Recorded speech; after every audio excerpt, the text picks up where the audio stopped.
Bismillahirrahmanirrahim. Assalamualaikum warahmatullahi wabarakatuh. Hamdan wa syukru lillah amma ba'du. Dewan juri yang alim dan bijaksana, saudara-saudaraku yang dirahmati oleh Allah Subhanahu wa taala. Puja puji syukur kita marilah kita panjatkan atas kehadiran Allah Subhanahu wa taala. Allah lah yang maha pengasih, yang mana kasihnya tak pernah pilih kasih. Allah juga yang maha penyayang, yang mana sayangnya tak pernah terbilang bagi hambanya yang selalu sayang kepadanya. Apa kata Allah? Wa in ta'uddu ni'matallahi la tuhsuha. Jikalau kau ingin menghitung nikmatku, kata Allah, sungguh kau tidak akan sanggup menghitungnya. Salawat serta salam tetap tercurahkan kepada keharibaan kita, junjungan kita, Nabi besar kita, Nabi Muhammad sallallahu alaihi wasallam. Pada kesempatan yang baik ini, izinkanlah saya akan menyampaikan pidato yang berjudul Peran Pemuda dalam Pendidikan. Hadirin yang dirahmati oleh Allah Subhanahu wa taala. Mengulas mengenai pendidikan pada masa penjajahan sangatlah menyedihkan. Mencari pendidikan di masa itu tak semudah yang kita rasakan sekarang ini. Penuh dengan rasa pengorbanan, perjuangan, dan rasa sakit yang tak terhitungkan. Tombak pedang sejarah pendidikan tidak pernah lepas dari sosok Bapak Kiai Haji Dewantara. Beliau adalah pelopor bagi kaum pribumi di Indonesia di era globalisme.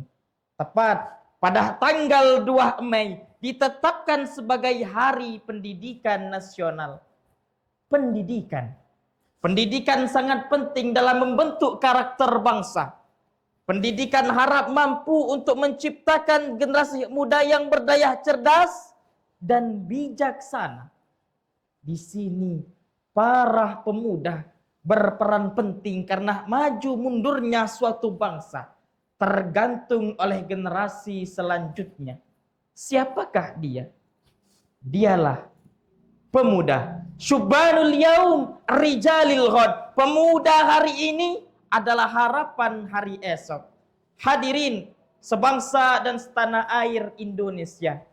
Pemuda adalah harapan bangsa, cendekiawan yang patut dijaga, tombak ujungnya dunia. Maju mundurnya bangsa kita terletak di tangan pemuda. Bangsa kita tak perlu pemuda yang dadanya lebar seperti dada singa, segala tingkah lakunya seperti tentara. Bangsa ini perlu pemuda yang berjiwa intelek, penuh rasa tanggung jawab yang kuat, dan pendidikan yang hebat. Karena mengapa? Pendidikan sangat penting dalam kehidupan. Dengan pendidikan, kita bisa mengetahui EQ yang kita miliki. Dengan pendidikan, kita bisa mengetahui potensi dan bakat dalam diri ini. Dan juga dengan pendidikan, kita bisa melihat luasnya dunia ini. Oleh karena itu, mari kita renungkan betapa banyak orang di luar sana menjadi gelandangan karena kurangnya pendidikan. Perbuatan tawuran, balapan, mabuk-mabukan bahkan sudah biasa dilakukan karena rusaknya pergaulan. Bonceng sana, bonceng sini, rabah sana, rabah sini sudah biasa dilakukan karena minimnya moral akhlak pendidikan. Padahal Allah Subhanahu wa taala berfirman dalam Al-Qur'an, "Yarfa'illahu alladhina amanu minkum walladzina utul ilma darajat." Sesungguhnya Allah akan mengangkat derajat di antara kalian, yaitu orang beriman dan berilmu. Hadirin, menjadi orang beriman dan berilmu tidaklah berugi. Justru orang beriman dan berilmu bahkan berpendidikan akan menjadi orang hebat. Pak Prabowo, mengapa bisa ia menjadi seorang presiden? Karena ia berpendidikan dan berilmu. Maka dari itu, mari kita kuatkan lagi, kita tumbuhkan lagi semangat belajar diri ini, potensi dalam diri dan semangat pendidikan yang tinggi. Mengingat kita adalah generasi penerus bangsa. Kalau bukan kita, siapa lagi? Mungkin cukup sekian yang dapat saya sampaikan. Akhirul kalam. Wassalamualaikum warahmatullahi wabarakatuh. Mas, alhamdulillah ya Allah ala kulli hal.